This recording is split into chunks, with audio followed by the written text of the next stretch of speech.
పశ్చిమ బెంగాల్ భగ్గుమంది. కోల్కతాలో ట్రైనీ డాక్టర్పై అత్యాచార ఘటన నేపథ్యంలో ముఖ్యమంత్రి మమతా బెనర్జీ రాజీనామా చేయాలని విద్యార్థులు డిమాండ్ చేశారు.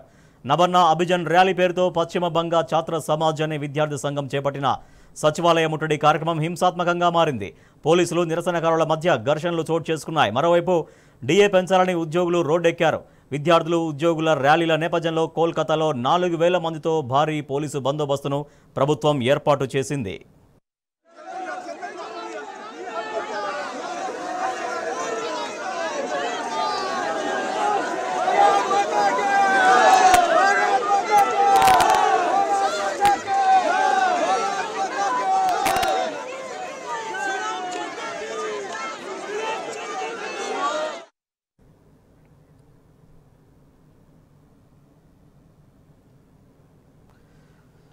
సచివాలయానికి వెళ్లేందుకు విద్యార్థులు ఉద్యోగులు వేర్వేరుగా ర్యాలీగా బయలుదేరగా పోలీసులు ఎక్కడికక్కడ బారికేడ్లు ఏర్పాటు చేసి వీరిని అడ్డుకునేందుకు ప్రయత్నించారు. ఈ క్రమంలో హౌరా బ్రిడ్జి వద్ద, సంత్రగచ్చి రైల్వే స్టేషన్ వద్ద పోలీసులు నిరసనకారులకు మధ్య ఘర్షణలు తలెత్తాయి.